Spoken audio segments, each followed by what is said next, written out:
Whisper behind my back. You can show me how the odds are up against me all day long. But I've been through the fire and come out alive, and there's no more fear in my eyes. Oh, now I'm rising, and you can't bring me down. You can't stop me now. Can't stop me now. And my feet have come too far for you. To the ground, you can't stop me now, can't stop me now. Set my sights on where I'm going at, be turning back around, you can't stop me. Well, good evening and welcome to the Psych Coffee Shop. I'm Aeson Knight, and of course with me tonight is the Techie with the most, Techy Joe. Hello, hello. Yes. Oh, sorry we're late, guys. Yeah, we got to do something really different for us. We got to go watch one of my cousins play volleyball. So, it has been a while since we've had sport in our life, and, Yay, sports ball. Sports ball. Baristas did get to see a few pictures of that, but the trip back was a little bit longer than what we thought it was going to be. So we're sorry about being late. Oh, yeah. No, it could have been worse. Like, we did turn around at the one road that was, like, closed down that, like, we could have taken to get home.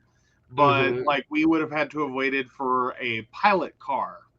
Yes, or a cattle truck. We're not sure which one they were calling it that night, but...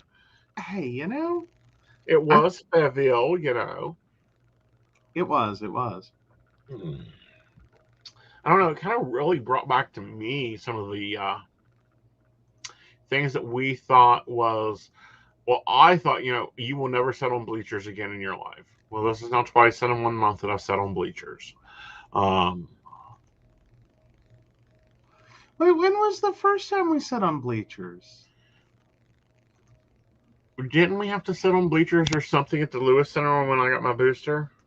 No, you had chairs in the middle. Now, in the middle of like they were chairs, but in the middle of a right gymnasium. Right. Yeah. No, you were really liking the space though. You were like, we need to book this for stuff. Yeah, it's a really nice space. I'm quite sure we can book it and it'll be a good thing for when we return to normal times. Oh, yeah. So only one bleachers. So only one bleachers, but in two gymnasiums, and one that, is a community center, so we might be able to do some things up here. I don't know. It was really weird yesterday. Okay. No Facebook, no Instagram. Oh. No WhatsApp. It was kind of nice too. Like, it was weird, but it was kind of nice. No, nothing happened. Well, nothing really happened. It was just one of those, like, it took a little bit getting back. Yeah, sometimes we have to keep delaying. Yeah. Like, we really try for 9:30, but sometimes the universe does not work with us. No. It's like, no, you're starting at, like, 10 or 10:30 or... Right. And it's like, okay, we will get here as fast as we can. Mm-hmm. We do. Yeah. So let's talk about this, because what's coming out is a lot of data information. This is kind of your department. They're saying that their internal systems jammed at the data center.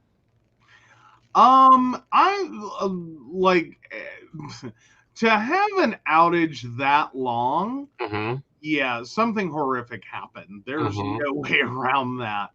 Right. And given a lot of the problems that people were reporting after everything came up and kind of the way they handled the, it came back up, like the things they were reporting and the way Facebook actually talked about it. This was a pretty critical, like, system fault. Right. Because you do have to remember that Facebook is comprised of like 30-some thousand plus servers. Right. It's not just like the server singular had a problem. Right. This is a large collection of a multiple server system. with multiple servers doing different things, all working together to create one experience known as Facebook. 'Cause- And well, Facebook, WhatsApp, Instagram, as well as log in with Facebook, right, because all of those functions were down. right. That's pretty critical. Yeah, because Facebook is saying that the root cause of this outage was a faulty configuration change when an engineer doing a routine maintenance issued a command which unintentionally took down all the connections to our backbone network, essentially disconnecting Facebook data center globally. Our system is designed to audit commands like this to prevent mistakes like this, but a bug in the audit tool did not properly stop the command. Facebook detailed in a blog post Tuesday. These changes can completely disconnect our server connection between our data centers and the internet, and that totally lost connection, causing a second issue that made things worse. Yeah. Now, what was even more interesting to me is their bigger problem was they couldn't even access their own building. Well, yeah, there were reports that people were having problems with building access. People were having, and that's kind of an eat your own dog food moment. Which to some degree, I appreciate companies that have that. It's hilarious when it happens. When you're running your own stuff and your own stuff like borks your day. Right. It is funny. Right. It's also very frustrating, and it's very much an egg on face kind of moment. Like, well, and see, this is what I understand happened. Basically, this occurred, but see, Facebook has internal systems like their phone, their email, their badge system. Everything is controlled by this data center that basically got unplugged from anything. So they right. couldn't get into Well, their offices. They couldn't get to their computers. They couldn't even get to the server room to fix the problem. right.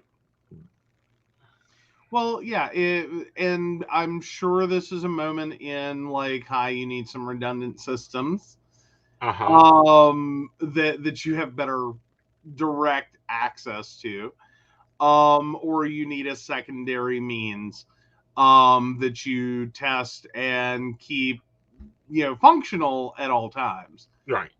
Because this almost sounds like there was a wait while someone figured out where the hell the actual keys were. Right. Like, to be blunt, it sounds like someone had to figure out where the real keys were. Right. Because I'm very doubtful this was a, like giant spy movie kind of moment where the only way into this room is the one door that does the one, that's hooked to a computer system. I highly doubt that. I'd say there's, there's kind of a secondary means of access.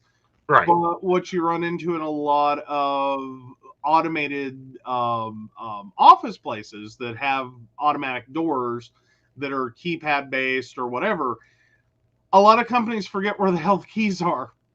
Right. Like, it becomes And who one of those has them? things. Right, because they even could not use their phones. Mm-hmm.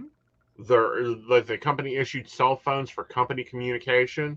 They had to use their backup personal phones. So they were getting emails from like a Yahoo address. They were getting emails from Gmail, not at Facebook.com. And then they're getting phone calls from numbers they don't know to their personal phone. And it's like, how did you get this number? Yeah. Yeah. Well, and again, it's one of those situations that, like, that's bad contingency planning.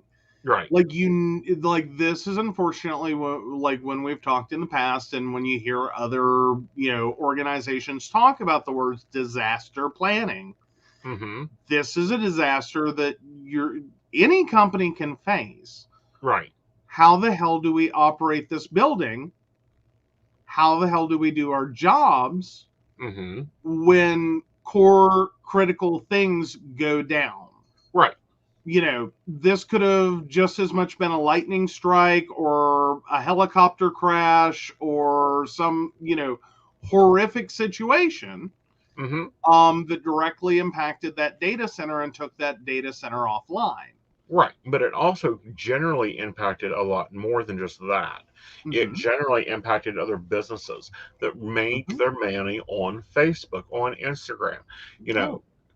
And it was really weird. And here's why it was weird for me, because for years, social media marketing people have preached choose two platforms and focus on those. right. Well, I've always ditched that information. I am everywhere. I am on Mm-hmm. Twitter. I am on Instagram. I am on Facebook. I am on YouTube. I am on TikTok. I am on WhatsApp. I am on Instagram for that reason. If Right. something else comes out that's actually interesting, I'll hop onto it. These podcasts are on every podcasting network we can locate, connect into, RS feed into for Right. the same reasons. Now, we experienced this when we were over on Blog Talk days and their servers couldn't handle us. Right. And that did create some massive issues, but we've even had our own moments Yeah, where, like, an internet outage recently cost us being able to do the show. right. Well, a double utility failure. Yes. Now that's something we could disaster plan around. Hmm. But honestly, it's one of those things. We love doing the show. We want to do the show, but at some points we're just gonna go, you know what? We do our best. Hmm. Like, double utility down, nah, we got nothing. Yeah, Like, we're just gonna be like, see y'all later. right. And Shannon suggests Discord. I'm going to make another suggestion. It's where we move to, and that's Mighty Networks. Yeah. Um, Mighty Networks gives you a lot of things you can do. Mighty Networks interlinks with a lot of things, but it also gives you the ability to go around things and run your own groups within your groups. Right. And actually, Ashley was asking earlier today as well about Discord. Right. And I'm sorry, Ashley, I didn't get a chance to respond to you. I kept meaning to come back to that, but I just, the way the evening went. Right. I drove. So, yeah. Yeah. But no. So, looking at it, really, because we turned our Discord off because we thought the baristas wasn't using it. Now we got two of them telling me they love it.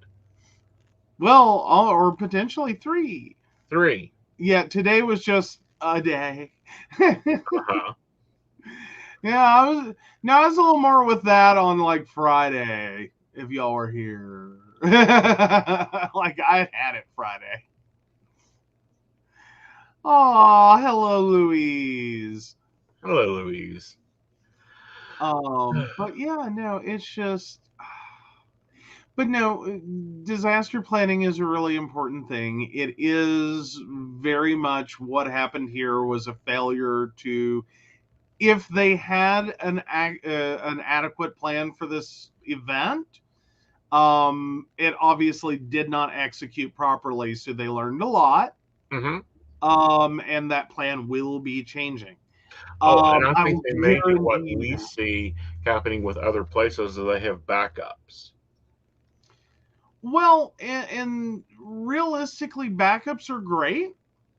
But sometimes what happens, especially with massive production systems, Mm-hmm. is that it, some, like, you do need some redundancy for things like building access. Mm-hmm. But moreover, actually having a fully operational backup that you could deploy Mm-hmm. would probably have taken longer. Right. Well, no, what Um, I'm talking about is, I know one company I work for, they have servers in like 5 different locations. The redundancy is ridiculous, but they're able to, if one goes down, big deal. Everybody else is, they're able to switch over and divvy it up. well, but the kind of problem that they're talking about is one that would have probably taken down multiple locations. Mm-hmm. Because what they effectively did was execute a command Right. in a configuration that propagated quickly through the entire network. Mm-hmm. and became something that it's like, oh crap. Right. Didn't mean to do that. Right. And that employee that fat fingered or whatever they did has got to be sitting there like, I'm having such a horrible day. Well, you know that they're going to be going, oh, hell, Mark is coming in from Norway. He wants to talk with me. This is not good. Well, and it's not that, and again, even though you have error control systems, Right. you can still run into situations where no one thought of that. Mm-hmm. No one thought to check for that. Right. And again, it's a learning situation. You take that information, you roll it forward, you fix it. It's part of a continuous improvement plan. Mm-hmm. Again, it's kind of funny. Sort of like when it was to some degree hysterical when I sent out letters to a bunch of people in a previous job, Right. that told them they owed no money, that was our settlement offer, was no money, because I misinterpreted the way a field worked. Mm-hmm. And it was one of those things. In hindsight, I really should have thought about it a little harder. Right. But it was also one of those moments where I interacted with the field the way the field was labeled. Right. And what made the most sense to me. Right. So when I typed in 5, or I think it was like a 40% off. So when I typed in 40.00, I thought I was entering the correct amount for that field to do a 40% settlement offer. Right. Instead, what the letter vendor was looking for were for the last 2 digits, the digits after the decimal, is what they used to compute with. Mm-hmm. So there was no banding on that field. There was no minimum maximum. So it let me put those numbers in there. And then the letter vendor had gotten to a point that they just looked at the last, the 2 digits after the decimal, and Right. they had no error checking involved. Mm-hmm. So they took the amount of the balance on the account and multiplied it by 0.00. Mm-hmm. And without error checking or paying any attention, sent out like 2,500 letters, Mm-hmm. that said your balance, that we will settle with you for $0.00. Hmm. How'd that work out for him? Oh, that became fun. Ah. Because that turnaround, that was egg on my face, and I'm sitting here going, but there are so many things that went wrong before I screwed up. Yep. So I just kind of like that. I took that one on. We put some minimum maximum on that field, so that you couldn't go over 1 or under 0.001 or 0.0. 0.01 was as low as Mm-hmm. you could go. So you could do a 1% settlement, or you could do a 100% settlement at most. Right. Like you could not, again, oh yeah, people love that letter. We had a field day. We had to resend a whole new letter that said, we're sorry for the error, blah, blah, blah. Right. That was a mistake, yada, yada. But yeah, we had a bunch of people that got smart with it. Some people called in, some people mailed in a check for 0.00. Oh yeah, people got creative. I don't know. I think that your best story there, and I'm using this as a stall, is the dude that paid his bill in pennies at the office.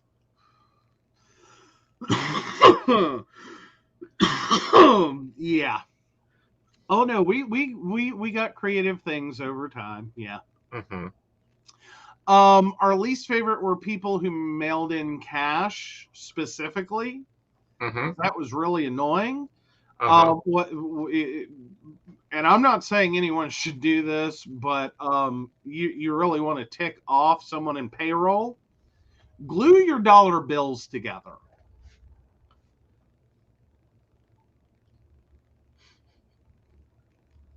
Oh, they can get them apart. It's no one's favorite process. Mm-hmm. Like, they will collect the money. Right. But yeah, it's really annoying when it's like, $25 and it's, 2 10s and a 5 glued together. Uh-huh. With and then 15 cents or whatever glued to that. Yeah, that's a bad day for everyone. Except you. Oh yeah, not me. I'm IT. That doesn't have a keyboard. I can't fix it. No, I'm talking about except the person paying the bill. Then it's fine. Oh yeah. It's petty bitchery. Yes. All right. So, in other lovely news, here's the top 5 shortages as of right now at Walmart. Mm-hmm. Which means it's a trickle-down effect. If it ain't at Walmart's, it ain't much place else. Beef. Pork. Chicken. Juice. Snacks.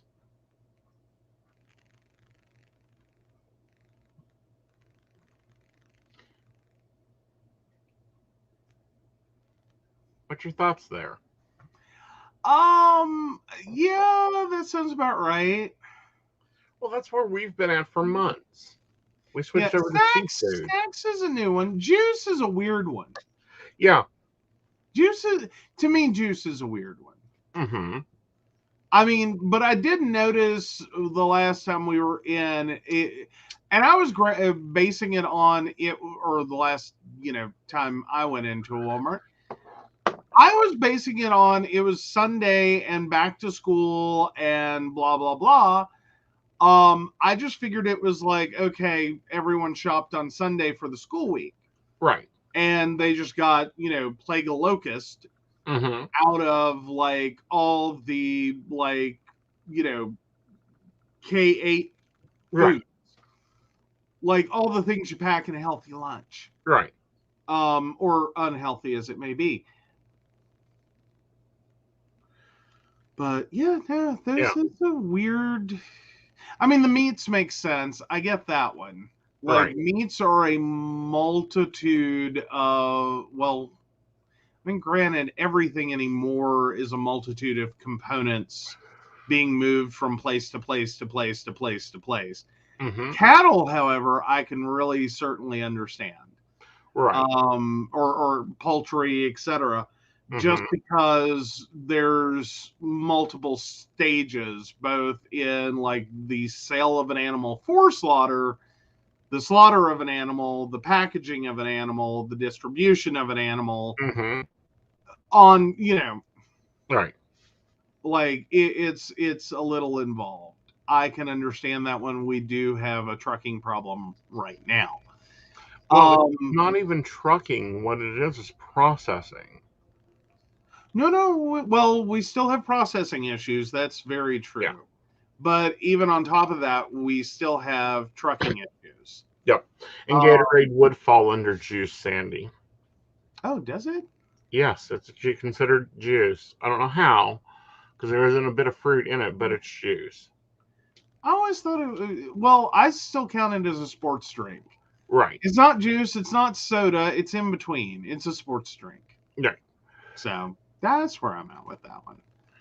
But yeah. Yeah. Okay, well, those were the 2 top things on my list. What was on your list this week? Oh, God. I didn't even get a chance to slow down this week. You were talking to me this morning about something. Oh, God. I don't even remember what. That was days ago. It feels like days ago. Yep.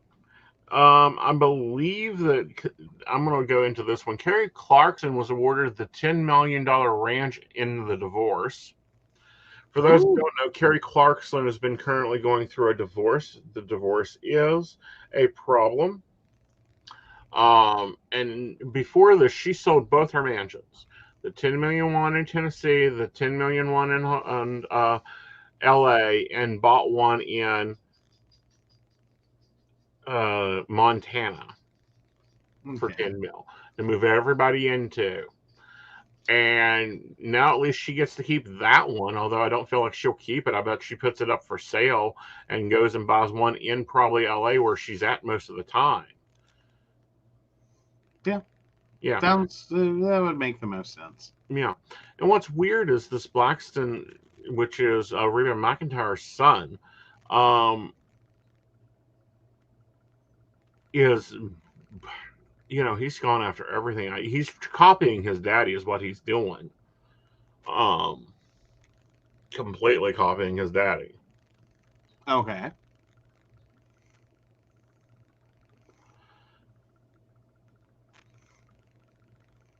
Alrighty. Yeah. Well, he done her Reba dirty too. Okay. The father. Yeah. Well, I haven't kept up with a lot of celebrity divorces. Uh-huh. Like I don't know. I try to turn a blind eye to anyone's divorce. See, Like I sit there and learn. Do I know? I sit there and learn. Like it's research for me. Why is it research? Like no, sorry. I think divorces are just ugly in general. Even if you're broke. Like I think especially if you're broke, divorce is ugly. Just Well, like that moment when you have to figure out how to come up with the money just so you can get rid of the asshole, like that's bad enough. right, but it's like Reba McEntire having to learn where her finances are. Like she didn't know how much her water bills were. That's scary to me. Like she was shocked about water, power, and electric when she had to start writing because she lost her manager and her husband at the same time because of course the husband was managing her. Right. She didn't know how she hadn't wrote a check in almost 10 years. Yeah. That's scary. Yeah. Well, but it happens, and it happens in a lot of couples. It's not just celebrities. Mm-hmm. There's a lot of death and divorce. Mm-hmm. Can bring home real quick two people that hey, you might have been really reliant on your spouse Right. to do certain things. Right. And I think we all end up in any relationship kind of having that moment where Right. someone just does a thing. Like they're good at it, they want to do it, they Mm-hmm. it makes more sense for them to be the one who does it, like whatever. Right. And then the other spouse is like, oh, they did that. They took care of Right. that. They managed that. It happens. Exactly. Like, I mean, since we've been together, you had been really good about doing all the laundry. Right. And I went to the laundromat with you a few times. Mm-hmm. But there was a moment there when I stepped foot back into the laundromat recently where it's like, it's not that I don't know how to do this. I know how to do this. It's just, it's been a hot minute. Mm-hmm. Like I haven't had a lot of experience with the like quad loader, tri loader, whatever, Mm-hmm. big machines. And like this whole 1, 2, 3 and a flower, I only know what one of those means. So I like have to stop and pause and think it through and figure it out. Because the last time I commonly used a laundromat situation was back in college. Right. And that was the old quarter slot loader. That granted this laundromat has, but it would probably cost us like $200 to do our laundry. Like if we had to do one machine per, yeah, no, it would kill us. But no, there was just this whole moment where I was like, okay, you know how to do this. You've done this. You know how to do this. Right. Get it together. Yeah. And so, yeah. Yeah. And, clothes have come back. you didn't mess up too bad, so I guess I can leave you to do No, that. I did not burn anything. Now one of the machines, or maybe two of the machines, kind of didn't get happy with the detergent pods. Right. But What most likely happened with that was you've got to throw them in before you throw everything else in, so that they get dissolved in the water. hey, I put them in last. I know. Like, it worked 80% of the time. Uh huh. 80% of the loads did not have a problem. Oh, Yeah, but it's been interesting for me because I'm used to managing the house on my own. yeah. Yeah, and now I've turned that over to you, so I can do other things. Yeah. Yeah. Well, but laundry was always like, because it was mostly the college laundromat, or like laundry room experience. Uh huh. I think like maybe once or twice I drug myself out to a laundromat.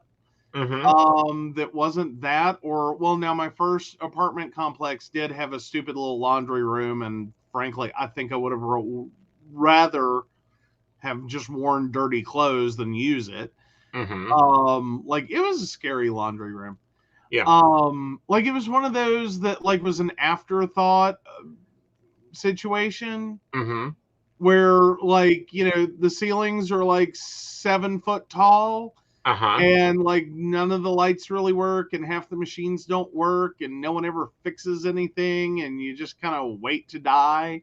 Right. Like it looks like the laundromat of a horror movie, or Right. a laundry room of a horror movie. Yeah, it was basically there.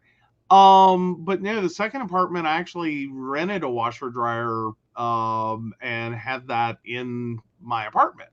Right. Like yay for hookups. But yeah, it had just been a while. Right. It had been a long while. It had been. And just like, and again, I'd gone with you a few times, but it was more so like, we were working in tandem. Mm-hmm. It's like, I don't want to say I wasn't paying attention. It's just, it wasn't like it had been a while. Right. And it was just like, I know how to do this. I know how to do this. Yeah. And it's just getting used to it. Well, it's just, getting the brain to kick over on it. Mm-hmm. Like that was it. It was just like, come on, you know how to do this. Right. But yeah, it happens. Yeah. And it wasn't like I had never done it, so that helped. Mm-hmm. And it wasn't like, laundry mat, equipment had changed drastically. True. It's not like the process had changed drastically. Right. But I'm always reminded of like the coworker I had that as he was going through his divorce, Mm-hmm. he suddenly realized he'd never done a deposit in his entire like make money, put money in bank, spend money in bank life. Mm-hmm. He had never actually done a deposit. Right. And he was just looking at the form like, I have no idea how this works. Right. Like, explain it to me. And I had a moment when he asked where like my brain glitched, and I went, well, what do you mean you don't know how to do a deposit slip? Mm-hmm. Like, you're older than I am. Like, not by much, just like a year or whatever, but enough to like kick my head over going, wait a minute, how do you not know how to do a deposit slip? Right. And it kind of, I didn't really say it like that, but it was one of those moments that kind of slipped out, Mm-hmm. where it was like, wait, what? Right. And he's like, I got married, like I was with my girlfriend in high school. We went to college together, and we got married the minute we graduated. Right. I've literally never had to do this. Mm-hmm. Okay, let's go through what all the lines mean.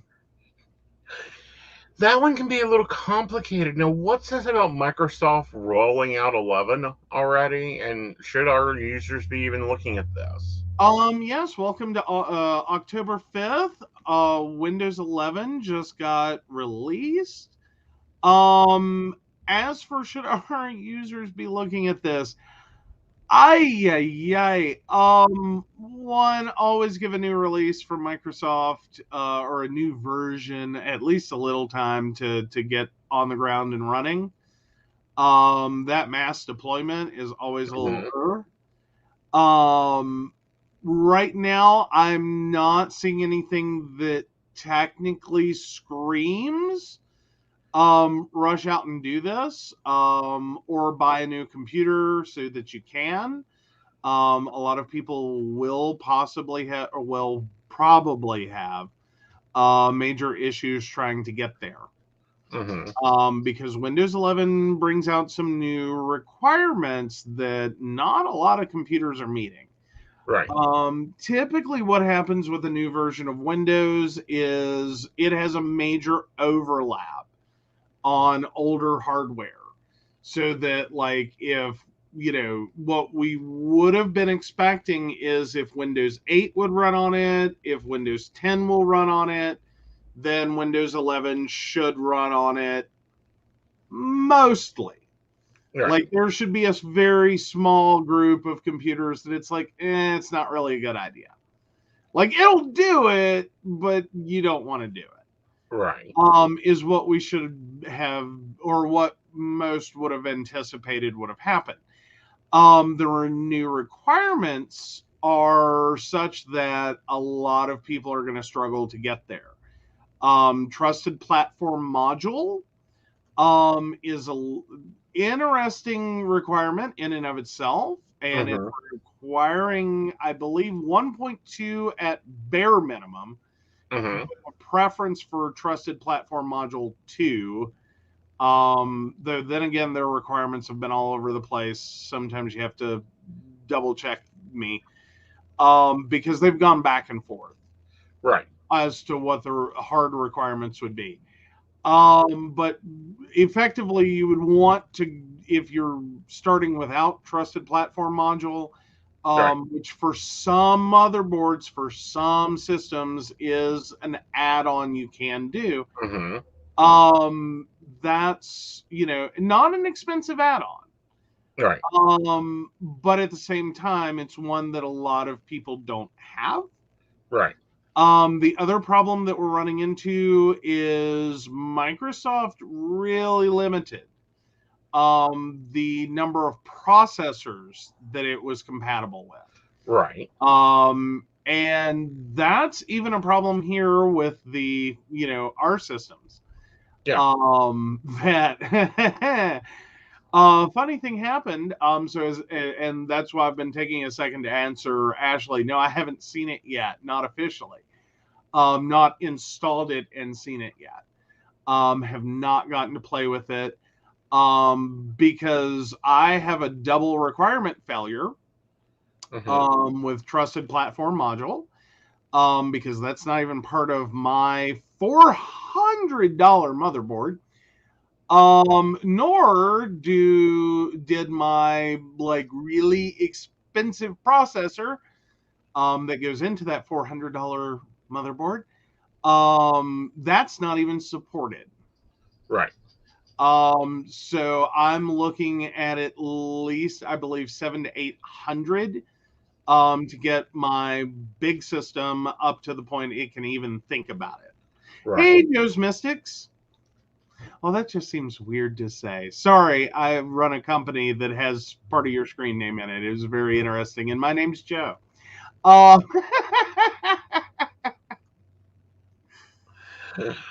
the New York police have, the FBI has raided the New York Police Sergeant Union's office, and the Union president resigns in the same day. What do you think's up with this, Joe? That one I'm not sure on, and I do want to say, so Joe's Mystics, if you're to get a question answered, you will need to include your date of birth, month, day, and year. And we do have at least one other question coming in. Now, I don't even know what to make of New York. I don't know what to make of that situation at all. I've been hearing a little bit about it. So they're supposed to be investigating themselves at this point, right? No, the FBI is now investigating them. Oh, now the FBI. Okay, cool deal. Yeah, the FBI is under current investigation. Doesn't say what the ongoing investigation is. They've not released what they're going after, but they took boxes of stuff. Like they pulled up with minivans and boxes, like they're moving the office out. Well, and that's not really surprising. There have been a lot of at least character assassinations Mm-hmm. on the New York Police Department for many, many, many, many years. Right. Going back decades even. That it's a system that has not well policed itself. Right. That has not always acted with integrity. Right. That has often done a lot just to save face. Right. That really is not the police department the people of New York deserve. Mm-hmm. So, understandably, yeah, it's I don't know what to make of it though. Yeah, I think it'll be interesting to watch this case go out. I'm wondering if they're going to try it under racketeering. Ooh, that'd be very interesting. Yep. When your police department is an organized criminal entity. Well, that's what they normally get people when it's not paying their taxes. Well, there's some of that. Yes. But All yeah. right, we got some questions up here. Yes. Let's take those on, and then we'll figure out what we're going to talk about next. Alrighty, so I think up first is Ashley. I'm just yes. double checking really quick. Yep. And that's actually a question for Sunny. Okay. So 8/29/91, is Sunny going to get a CDL? If so, when? I feel he does get his CDL, but I feel like you're looking at least first of the year. All He has to get the health under control, and he has to pass everything. Okay. All right, and the second one is actually also from Ashley, and for Ashley's mother-in-law. Mm-hmm.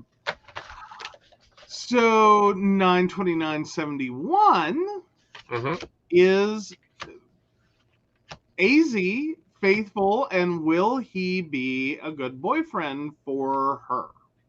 I feel he's faithful, very physical, though. I think he'd be a good boyfriend, but you're going to have to set your boundaries with him. What you expect, how you expect it. Like, you need to have just blunt conversations and not beat around the bush, because that man does not get subtlety at all. All right, so we'll go over to Joe's Mystics, and then we've got more coming in from Ashley. Okay. So Joe's Mystics 2/15/97. What's coming up in my life? Am going through a tough time and recently left a toxic domestic violence relationship. I'm sorry that you had a really bad relationship. Let's take a look here. I think you're going to take some time to be alone, get yourself in order before you start dating again. And I really feel like you're going to have to step forward on your own here. And I feel like when you do, that will probably be about 6 months out. It'll be a much better situation. Financially, I also feel like you begin building more during this time that you're leaving your social life alone. Okay. Okay. All right. Right. And then moving back over to Ashley, if we want to go ahead and knock those out. Yep, we'll go ahead and knock Ashley out in her viewing party. Alrighty, so an actual Ashley question for Ashley. Ashley 8/26/96. Is this week more productive than last, or better at least? I feel it's better at least. I also feel like you're starting to find your system to get things going. Okay. Sure, Joe. Go ahead and drop in your question. Yep. Just make sure to keep including that birth date. It really does help. That way we don't have to scroll. So Sandy has a question. Yes. Sandy, 11/19/56. Will I be having surgery soon?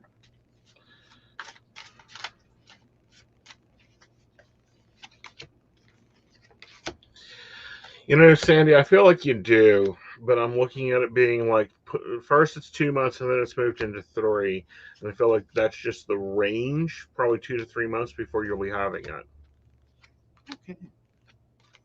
Okay. All right. And then Ashley asked a non-reading question, which I think is a great one. Did y'all see the FBI is looking for fake vaccine cards now too? Yep, they are. It is a federal crime. So that falls within their jurisdiction. Absolutely. Like that's gonna like Yeah. the fact that people are faking something you can get for free just by doing the thing. Right. Which, I was really surprised because that we were in the stand. So, old boy here couldn't help but hear the loud conversation beside me over this. And I would have thought, with it being a red state and a red area in backwoods, West Virginia, that there was. And we were in the back of Beyond. Yeah, we were on back of Beyond. We passed Grandma's house like 15 miles back in the over the river and through the woods. Yeah. Backwoods. Yeah. So continue. So I thought it would be, because they were talking politics and, current day shit. Mm-hmm.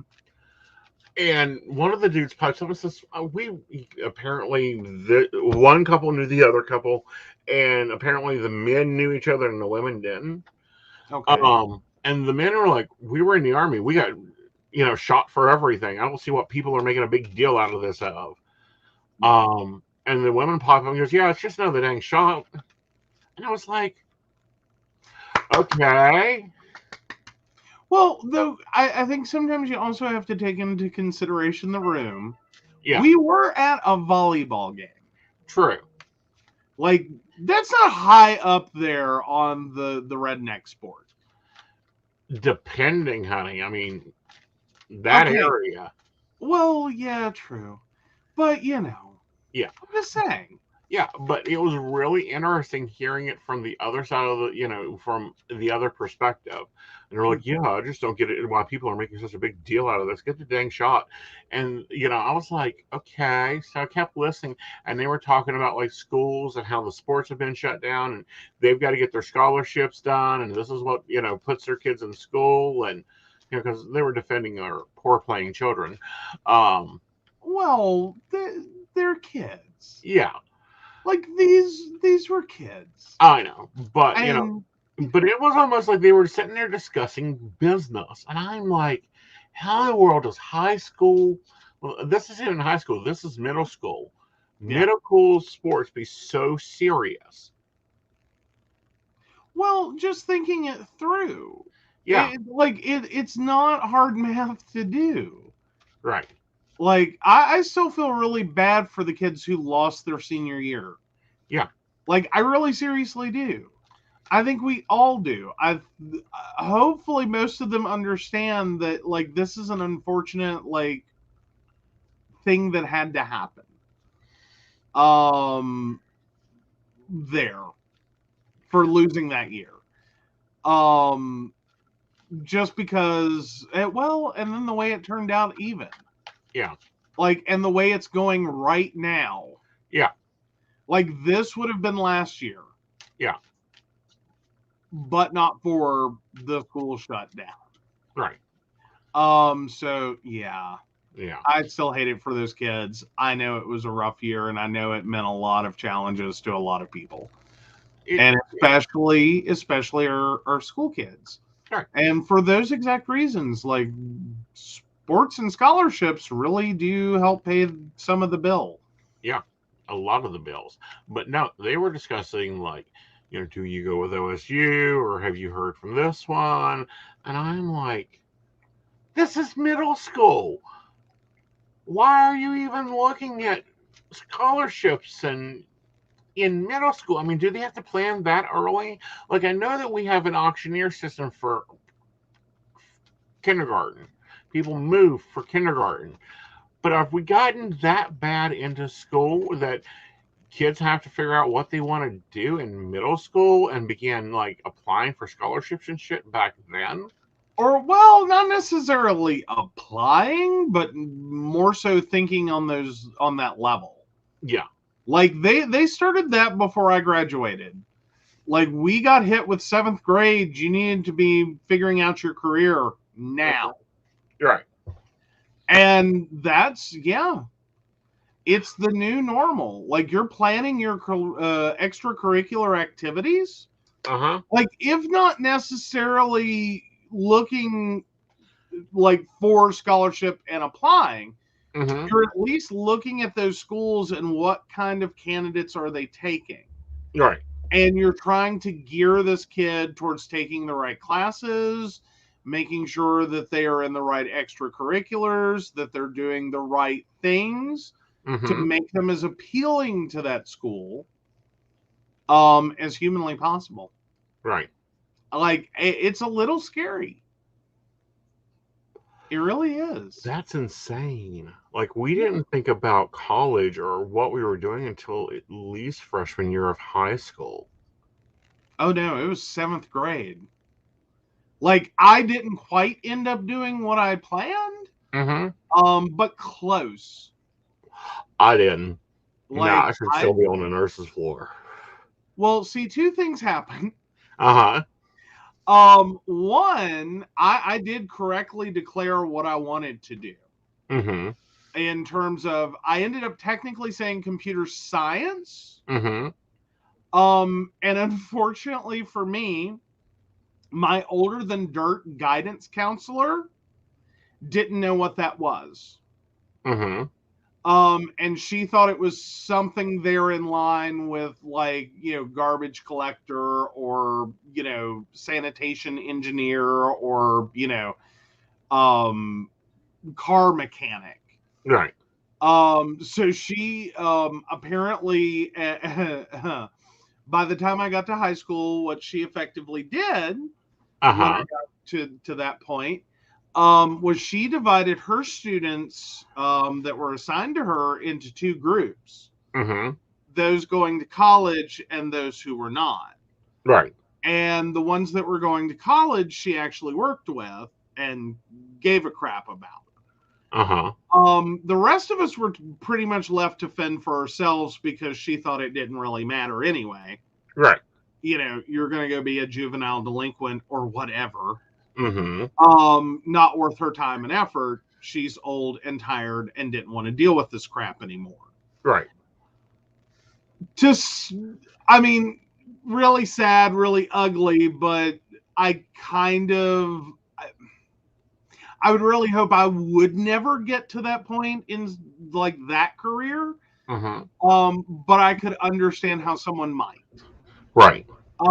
Unfortunately for me, because she didn't understand, I was picking classes on my own and trying to figure this out until my senior year.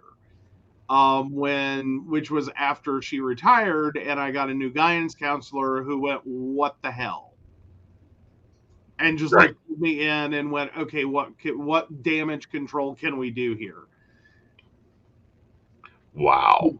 Yeah, it was a wild experience. Yeah. It was also a little trippy because I had gone to this school because they offered a math class I needed. And it was just weird looking at it and how much it had changed. Like, I expected us to be in one room. We were in another that didn't even exist back then. And I'm like, and it's an elementary. Yeah. I will say the schools are getting better on some fronts. Right. Like, I mean, I went to an elementary school that's now like 100 and some years old. Seriously, and it's still one of the jewels of the state. Right. It's a beautiful old building. Right. But that said, we had a very gorgeous theater. Right. Like, lovely auditorium. But no gymnasium. Right. Like, we were stuck in the cafeteria. If it rained, we went to the cafeteria and did PE. Right. And the school, at least at the point in which I was there, had effectively gotten to a point it had outgrown itself in number of students. So they kept adding outbuildings to accommodate more students. So it was getting very weird. Right. You've got this big, beautiful old building, and then like we're shoving kindergartners into trailers. Right. That's where it started. That's where I started. And actually, for me, kindergarten was a half-day experience. So there were effectively 4 kindergarten classes. There was one teacher with an AM class and a PM class, and another teacher with an AM class and a PM class. That was a lot of little kids. Yeah, but I don't even think that the schools are that big anymore, as we see in a diminishing population. Well, that's kind of the weirdo thing, though. Because I know that Princeton went on to build a K3. So there's now a Princeton primary school. Right. That hilariously to me is right behind my high school that I graduated from. Right. And it's yet another big, beautiful new building. Right. Or as beautiful as new construction can be. But it's a lot larger than you would imagine. Right. Like it's probably all combined about the size of the K6 Right. Elementary school I went to. Right. Like it's pretty sizable. Right. And that's understandable for it to be pretty sizable. But no, I was just shocked at these parents because it was like they were discussing jobs and their students' stats and all this other stuff. And I'm like, it just blew me away because, again, granted, I graduated early with extra stuff and all that, but I was not the normal student. We've, not the everyday student. These are like the everyday. Well, but it's the new normal. Right.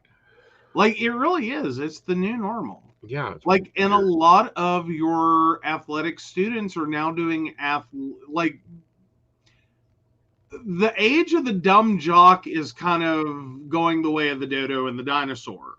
Right. Like, the kids playing sports, like, this isn't typically their one and only good thing. They're like the one and only thing they're good at. Right.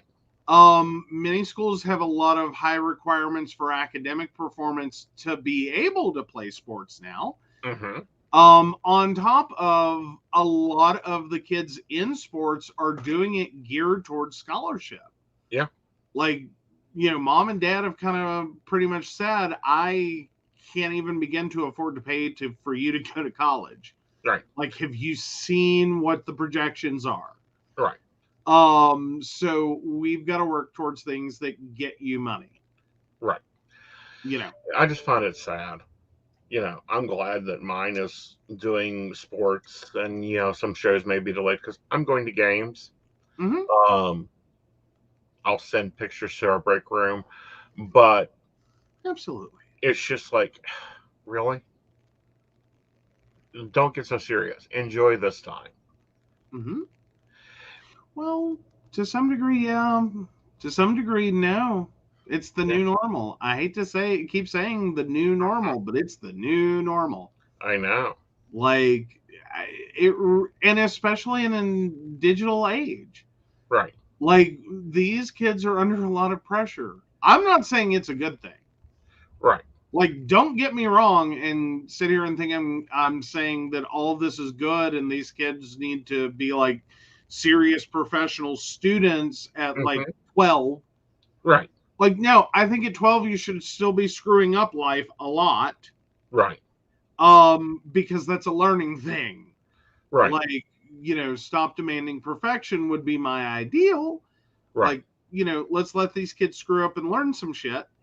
Right. But at the same time, No, most of them aren't afforded that anymore. Right. That's not what they get.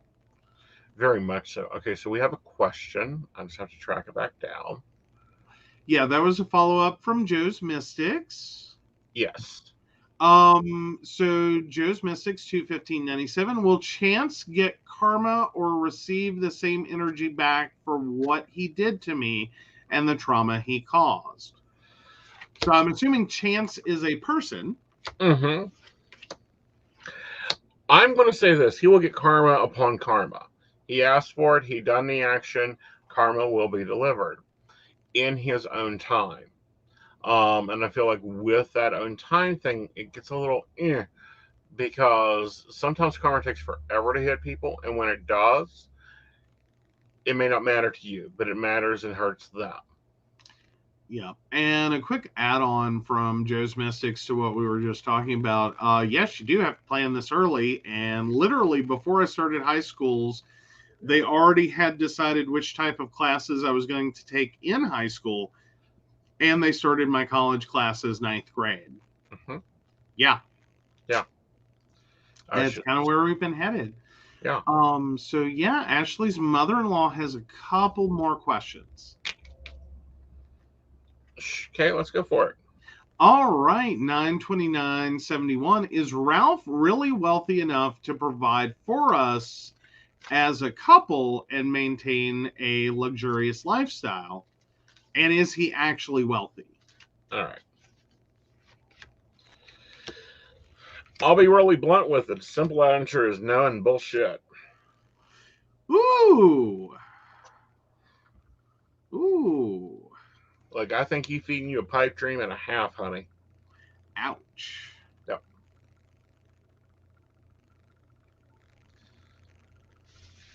All right, and Ashley's asking about where something is. Oh, yes. So Ashley 82696, where is baby guest's birth certificate? I'm driving myself up the wall, watching and searching. I feel it's inside of a big book. So, not the family Bible, but a big book like that. It has other pictures of other mementos, and you put it in there because it just made sense at the time. Okay. Understandable. So Sandy has a comment here, and this is the change of schools over time, really. They didn't have kindergarten when I started, and I went to a 3-room school, grades 1 to 8. Yep. Yeah. Yeah. When I started kindergarten, there were 2 kindergarten classes in a school by themselves, and 1 cafeteria gym between it. Oh, there may be. Oh, oops. Did I misread there, Ashley? Well, Mr. Rich isn't rich. Okay. Well, and then we answered the one for AZ. Yeah. So yeah. Or do you mean your follow-ons? One was for Ralph, and you actually wanted to know if AZ was also wealthy. Yeah. See, both of these I feel are working class. Okay. So, a lot of fronting, not a lot of behind it. Right. Like all front, no bankroll. Yeah, that's the hard part of it. Yeah. Oh, so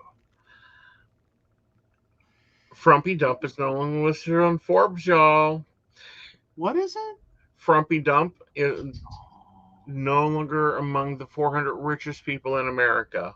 Oh, too poor for Forbes. Yeah, he is lost. Dun dun dun dun. Thanks for playing. Yep.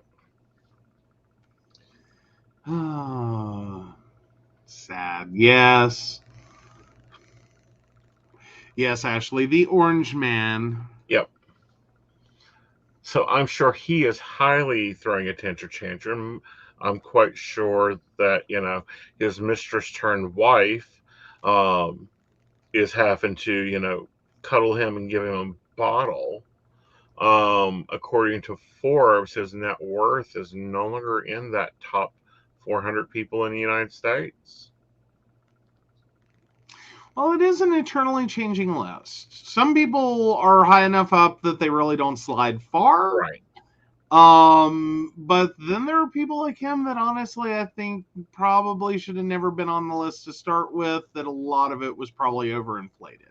Right. Like, I think there was a time he could have been on the list on his own merit. Right. And I think that time was before he divorced the first wife. Right. Because here's the facts. He appears to have paid none of the principal on Trump Tower's mortgage of $100 million coming due in 2022, and if he loses the dispute with the IRS over the 210 refund, he could owe the government more than $100 million, including interest of the original amount, and he appears to be responsible for loans of $421 million, which is coming due within 4 years. Wow. That's a lot of money. That is, quick mathing it, $621 million. Right. And you also have to keep in mind a lot of any of Trump's wealth at this point, Right. however little or much it may be. Like, I'll just put that out there. Right. Is all tied up in land development, land management of some variety. Right. Like, there's a lot tied to construction, there's a lot tied to occupancy, there's a lot tied to and that is retail and residential. There's a lot tied to just property itself that hasn't been developed yet. Right. All of that together is not that great right now, even though the value of property is up. Right. At the same time, if you're holding a lot of financed property, because fundamentally a lot of these deals that is in are effectively kind of a future thing. Right. As in, you're going real negative up front. And then you're supposed to make your money later when all these payments have come due. Right. Like, somewhere right before that, you get the big giant checks. Right. And a lot of what he's been doing, and a lot of what the banks have been pissed about him, or pissed with him at, is he's really fucked with the numbers. Right. Severely, to undervalue what he has for tax purposes and overstate what he has for loan purposes. Right. So no one's had a real picture. Right. But even the banks that he's dealt with, he's defaulted multiple times. Exactly. Yeah. They're not happy with him. He's really having a struggle right now, trying to get funding, which is the lifeblood of any developer. Right. If you can't get money in, then you can't do the things to make money. Right. Like, it's pretty straightforward. I think this is more so he's caught in the situation in which everyone just wants their money and to be done with it. Right. To be blunt, that's where he's at, is everyone wants their money and to be done with him. Right, because he's claiming 8.5 billion, but Forbes is checking the documents, going, maybe 8 million, but you owe more than you're worth, and that's coming due in 4 years. So we may see a lot of supposed Trump stuff being sold at foreclosure. Well, or auctioned off in any form of that. Right. As in, going through bankruptcy, going through foreclosure, Right. And see, and what people do not get is this is why he was so trying every which way he could to get into the presidency for another 4 years, because that would delay him being responsible for the debts. It had nothing to do with his ability to be president. It had nothing to do with his desire to serve. Right. Well, and I think moreover, the hope was to shore up some of those businesses. Right. Take a few more bribes. Really don't think he planned on a COVID-19 experience. Because I think he probably could have cleaned a fair amount of this up before he left office, but for. Yes. Yeah. Yeah. Like there's yeah. Effectively he pulled a very long con that didn't pay out. At all. Yeah. Much like most of Trump's investments that are not land-based. Right. And even some that are land-based. Do keep in mind he managed to fail with a casino. Well, he managed to fail with the casino because he wasn't working it. His first wife was working it. She managed that. Like his first wife, I have a lot of esteem and attention to. That woman put in the effort, put in the work, built Trump from the ground up. Like she used to put her child in daycare, hop on a helicopter, and fly to Atlantic City to manage and be there 12 to 16 hours to manage a casino. Right. And she's a hard businesswoman. Trump didn't know how to do any of that.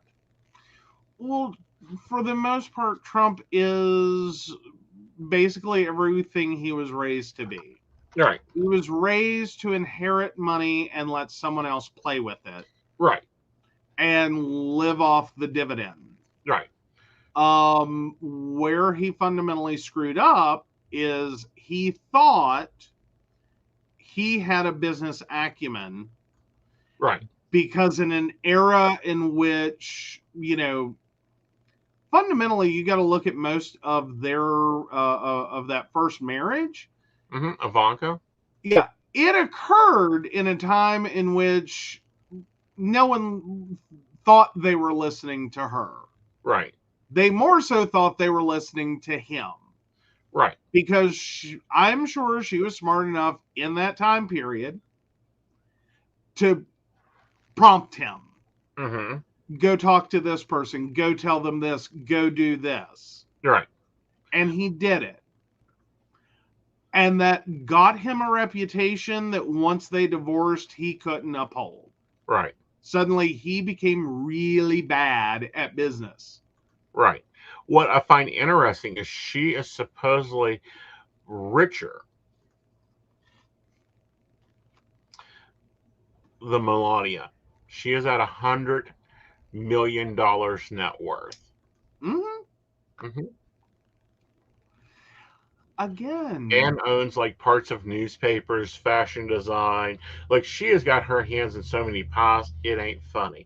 Do you think that she'll maybe will let him get away, let him skip a alimony payment or two if he falls on real hard times? No, probably not. Like I see her as the lock his ass up type. Exactly. I see her as the, oh, well, this is mine now. I'll take that. Thank you very much. Thank you. Have a nice day. Yeah. But yeah, so Ashley's mother-in-law has one more question. Okay. So 92971 is Joshua the one for me. Can you give me insight where I need to be looking or what I need to be doing differently?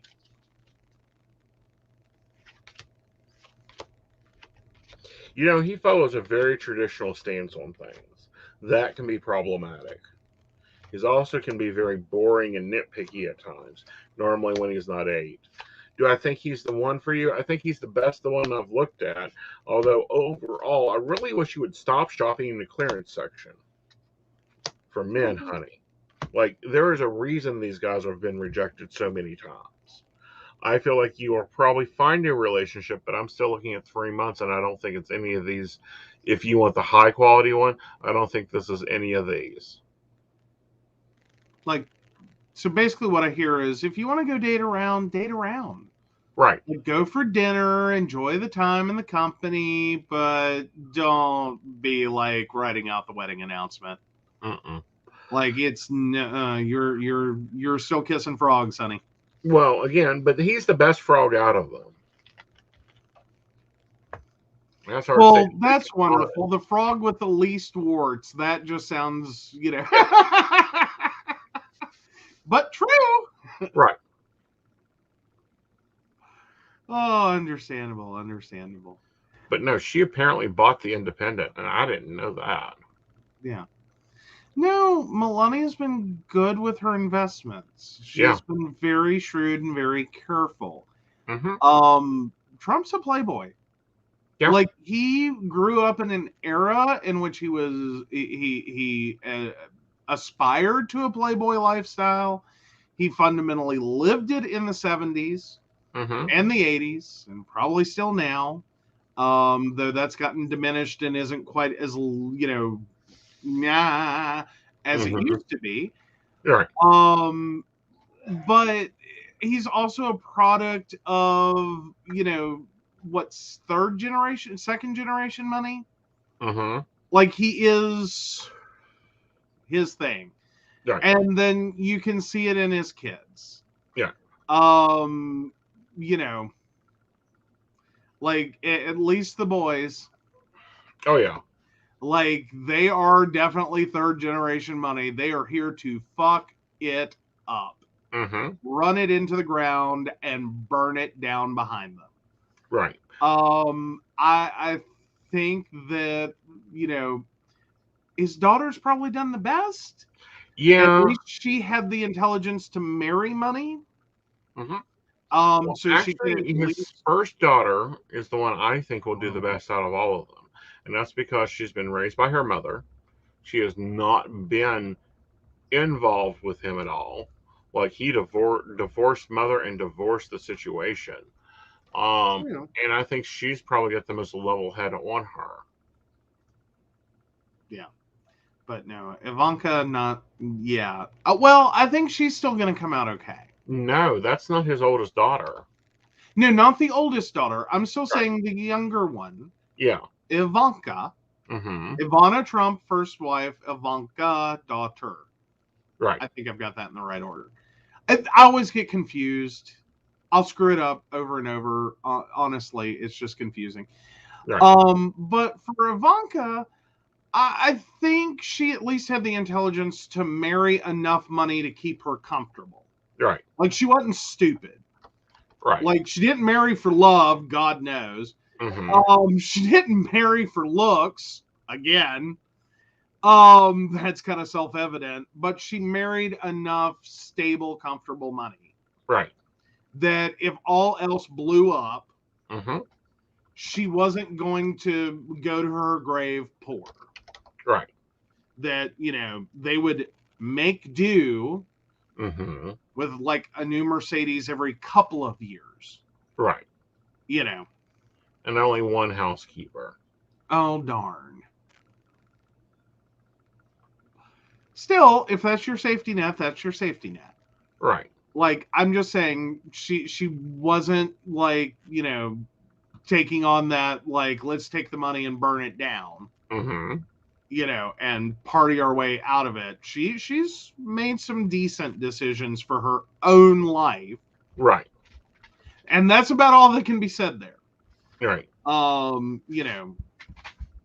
She's not going to the grave poor. Like, not unless Jared gets arrested for a bunch of stupid shit. But I still don't think he's quite that dumb. Oh, that's debatable. I get there's a lot of hate for him and understandable hate for him, but at the same time, I think he's still smart enough to make sure that his money, like, there's extra money. Right. Well, like, not only that, but I think her mother has instilled in her to stand on her own 2 feet and don't trust a man. Not with her purse. True. So, yeah. Yeah. Like, that's the biggest compliment I can give her. Right. I just don't think she's dumb enough to, like, she looked at her choices. Right. And she chose a safety net. Right. Like, just in case this all goes south.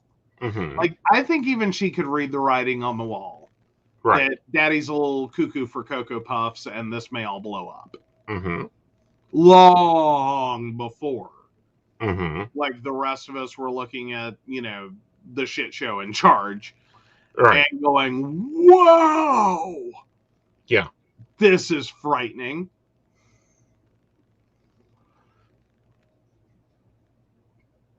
So, yeah. Wow, I think we got everyone's questions, or Yeah. our And I'm looking here at some of the things going on in Australia, and it's highly interesting. oh, what do we Yeah, got? they're getting ready to reopen their economy. Wow. Yeah. Now, out of them all, New Zealand and Australia have done the best during this COVID episodes.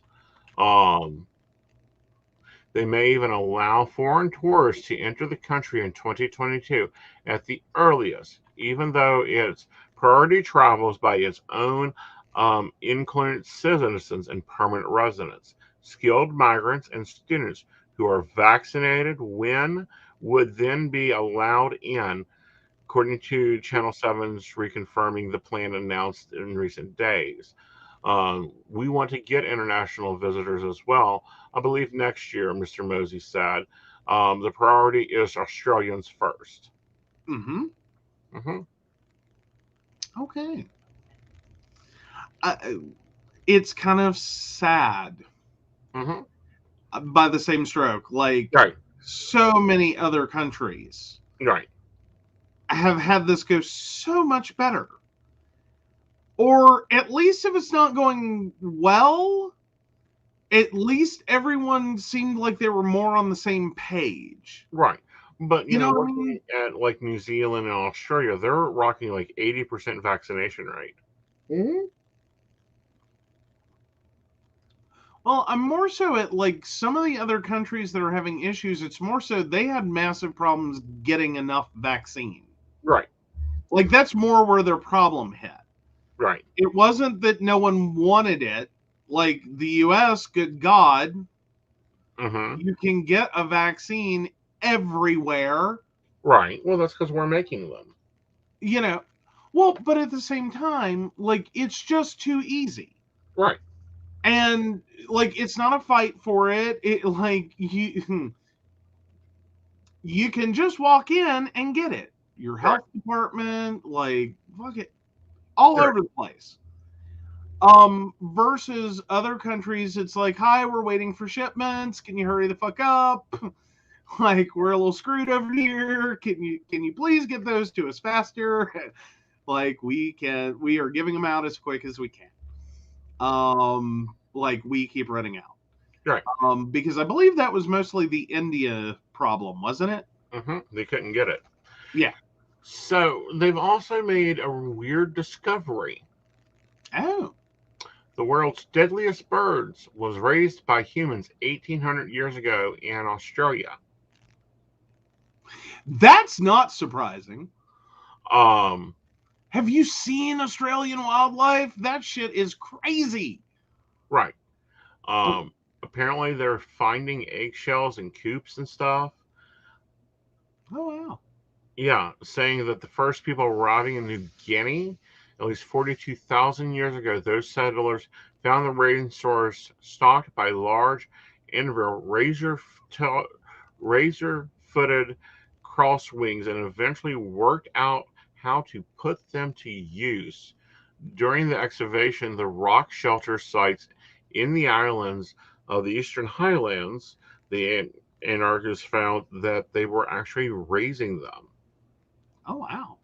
Yeah, and using them, which is scary. So, what for were they using them? I would say for protection, kind of like we do guard dogs. Yeah, Brenda's with me. She's like, deadly animals equals Australia normal. They Yeah, have killer everything. they do. They do, but I just find it interesting when we go back and find that we domesticated most of the world's dangerous animals. Well, yeah. Dogs were wolves. We've domesticated every large cat known to found in Egypt, and now the Australians are domesticated these basically Ferocious ostriches birds. on steroids. Yeah.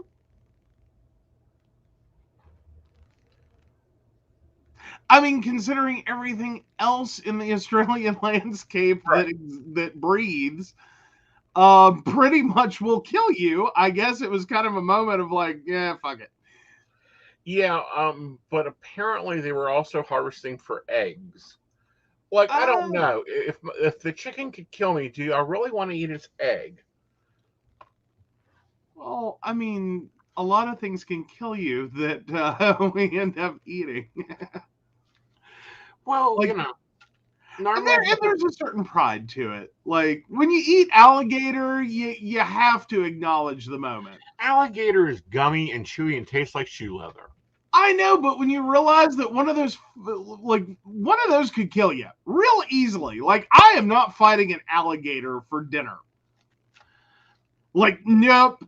But when I can go into a restaurant and be like, yes, I would like that with alligator, thank you, I feel a certain level of like, yeah, food chain, top of, loving it.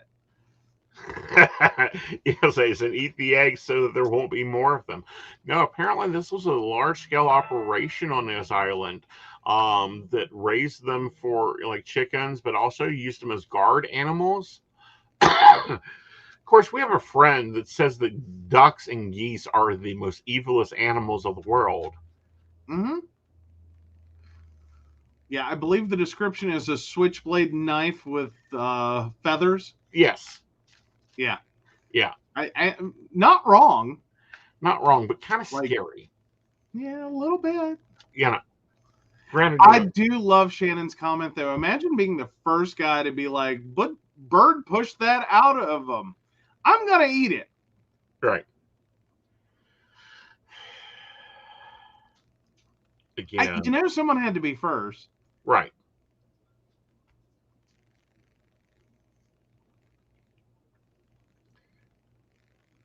I don't know. It's the weird part of humanity. We'll at least try to eat anything. Mm-hmm. Like, we really will. Yeah. You know?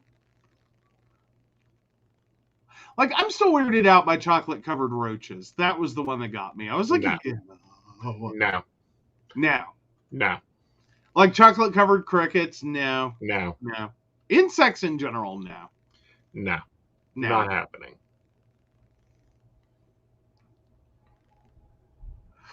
Oh, but Shannon, the first person to eat mushrooms had quite the experience, I'm sure, because you know someone had to figure out which ones are psychedelic, right? Which ones are poisonous, which ones are like yummy with pizza.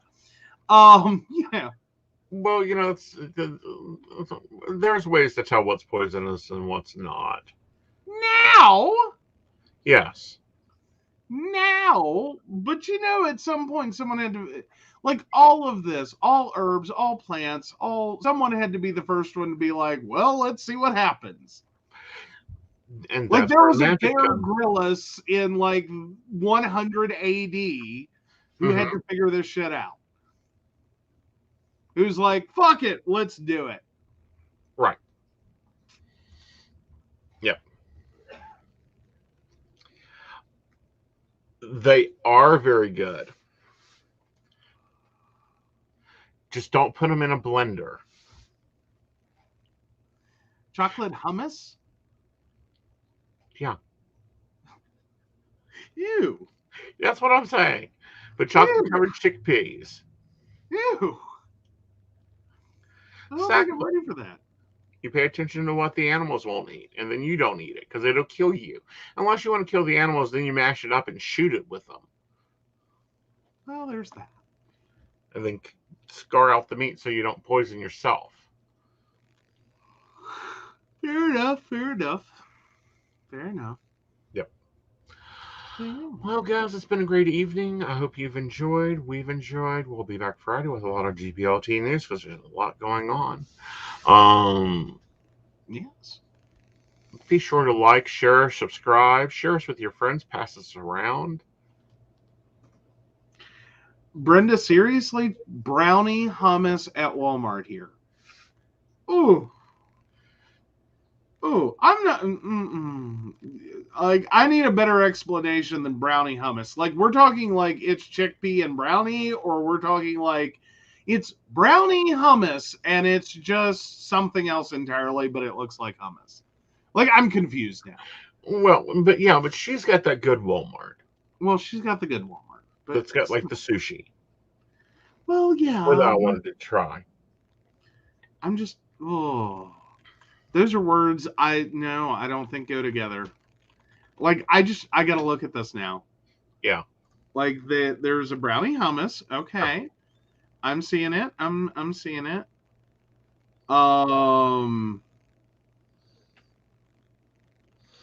Brownie batter dessert hummus. This is actually a Target.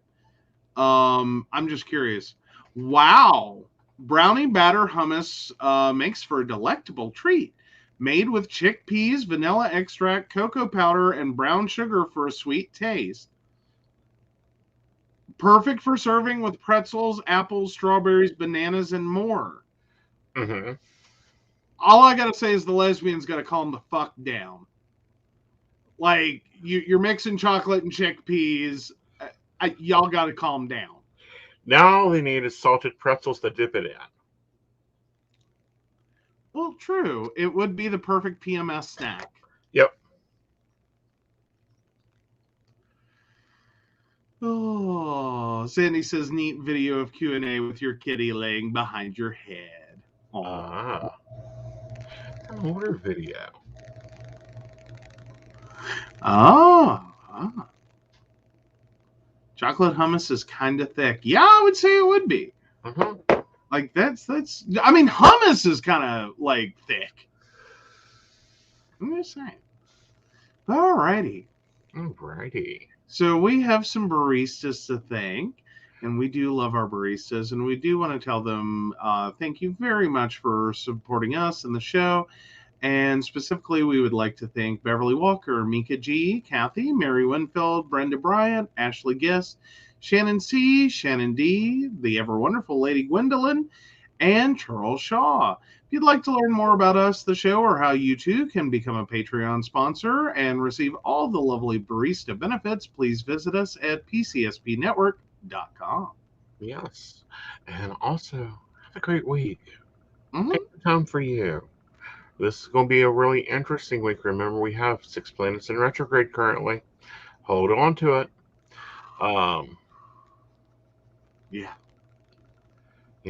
Work it as you can work it. I've heard a lot about kimonos. We haven't been there yet. Wasabi Fusion. We haven't been there yet either. So yeah, we need to be hitting those up here soon. Maybe our next trip up, Brenda. But always, wash your hands, wear your mask when you're in crowds or feel uncomfortable, and smile. Yes.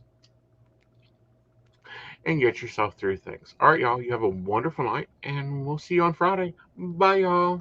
Bye.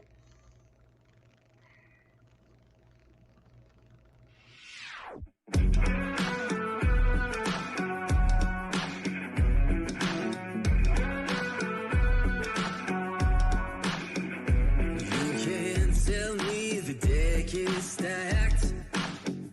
You can whisper behind my back. You can show me how the odds are up against me all day long.